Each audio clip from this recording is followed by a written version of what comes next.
Today was really refreshing to go to a training meeting, a seminar for 2 hours in a different town, different city, with a train, and meet people who are also teachers like me in the same kind of area around here, and exchange ideas of. We were discussing how to put into action a lesson or activity for holidays. So, Halloween, Christmas coming up.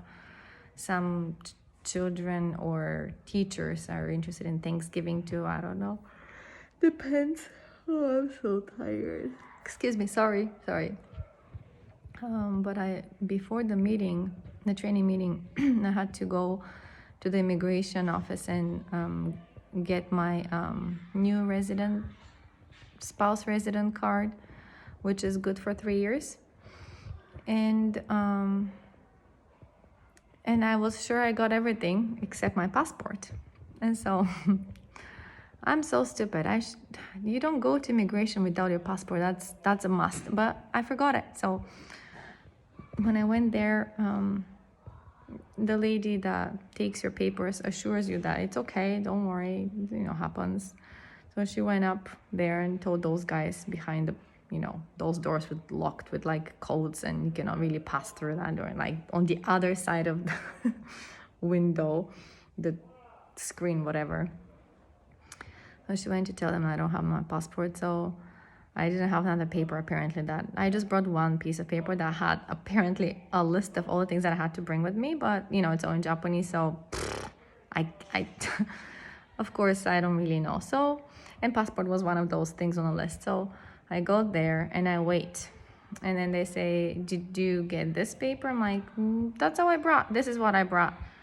And did you bring your passport? No, I forgot. Sorry. It's, where are you from? So I just told them the name of my town. They're like, So they probably felt compassion on me, mercy. And the guy that handed me the old card that is punched and the new one was saying, first in Japanese he said it, then he said it in English, and he said it again in Japanese. But that's what he said. Next time you don't have passport, you have to go back to your house in your town. So I got it, So they compromised. This was the last time they're doing that for me, and next time if I don't have it, I'm not gonna receive my card. So I was like, okay, wakarimashita, thank you, and left. I got it, thank you, and I left. And it's like it makes me have two feelings. One of them is like, of course I'm grateful that they didn't make me go back home and have to go another day there. I just wanted to go and do it before my training meeting, which is just perfectly lined up like that. So yeah, if they didn't let me have the card, then my company would be like, well, I need a screenshot copy of it, so because they don't like their employees to not be legally staying here. So it's like, if it's like a few days gap, they're not gonna like it. So they were like telling me, okay, when you get it, please email us a screenshot of it so that they know that I'm all legal in here. So that would be one of them. Another would be like, I have to go back home and come another day, but I cannot go another day. I have to take a day off from work or something like that. It just becomes really complicated. So those guys having mercy on me was really, really great. I guess is the other thing that kind of like the sharpness of his voice, and like you're used to people who are always nice and kind to, like in the malls and the shopping areas, like in the cashiers, and and then you go to immigration and it's like they can show you sharp face there. They can show you like well, you're in this country, which isn't your country, and I can talk to you like that kind of thing. Reminds you once again that you're not one of them kind of thing. So there was like a tone of that too, but I'm okay with that. I'm totally fine with that. Don't worry, just done with this. So And yeah, I'll probably need it only for a few more months. So anyways, but after that, when I went to the training, it was really nice. They had a drug screening test. They had to rub your sides of the mouth inside and the tongue, and put the tampon thing under your tongue for a while and just make it soaked. And then there were like 5 indicators there that if they had 2 lines, it's negative. So we were all in negative, like the whole room. And what they did is like, because there are lots of ALTs, lots of people, to keep it safe from corona, they did it like in 3 different blocks, probably like at 10 o'clock in the morning, and then at 1, and then at 3. So groups of people were coming different times, so you can't really see everybody, but the ones I saw were basically from our area. Yes, people.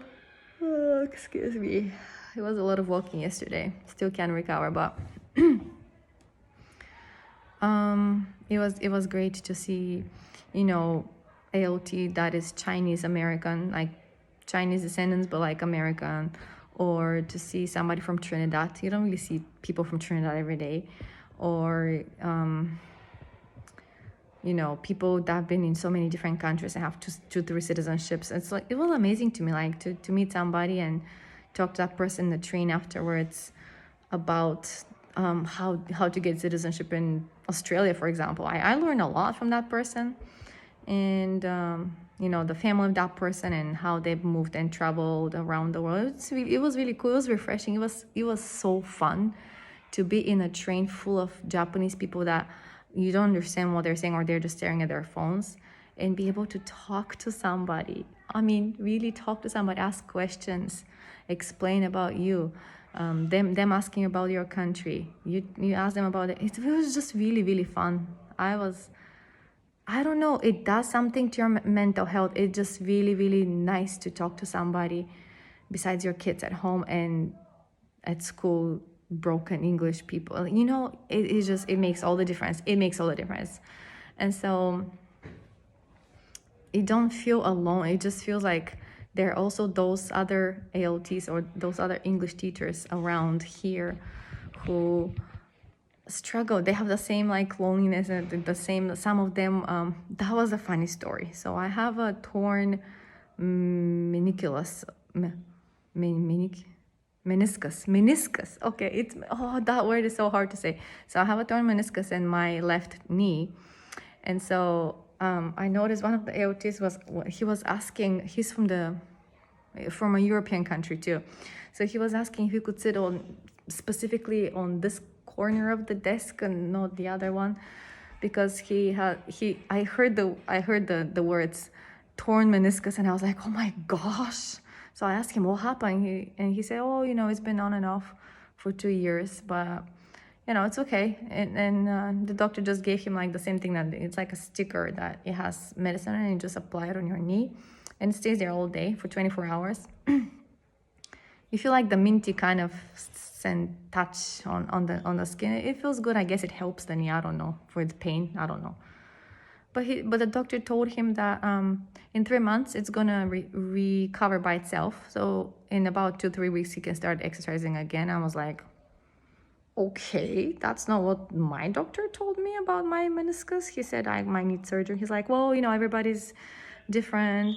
Yeah, but mine started hurting like really bad in May. Yours has been like for 2 years on and off. Like, I don't know.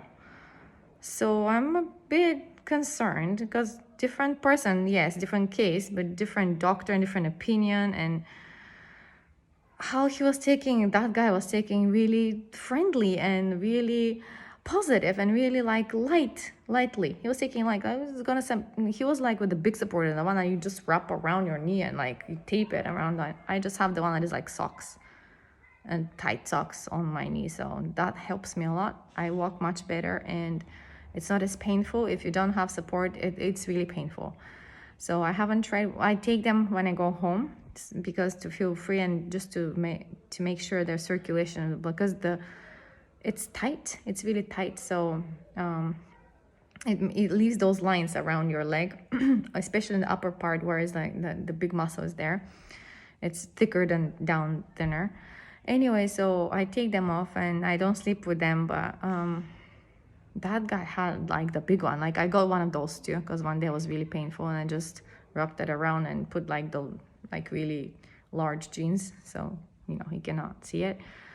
But I use it, so I know it's bulky. But he was sitting down, and he probably injured himself from exercising. I don't know.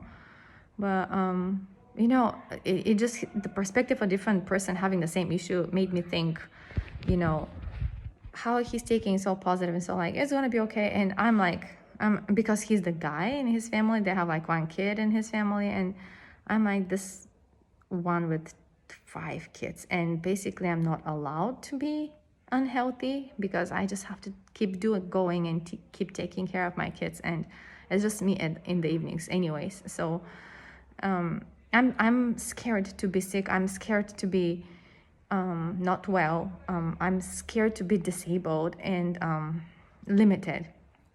So I cannot do I cannot work or do my house chores or anything like that. So that scares me because I have 5 kids. I can't afford it being sick or not well. And like even today, the GT, the Japanese teacher of English that I co-teach with, she was taking painkillers today, and I was like, well, what's going on with you? And she's like, well, I got the 4th shot for corona. It's the Micron shot. I apparently they have that too. I don't know. So, and this is the 4th one. I've taken 2. I heard that after the 3rd one you get really sick. She said after the 3rd one she had a little bit of headache and temperature, but she was okay. This one, she said it was okay, but she was taking painkillers. And she was teaching just like normal today. And I was like, oh my gosh, those people can just mask it up so well. I don't know how they do it. You can be in pain with headache and you could still work. No, this is my cue. I have to go and pick up my twins, so I have to leave school. Bye.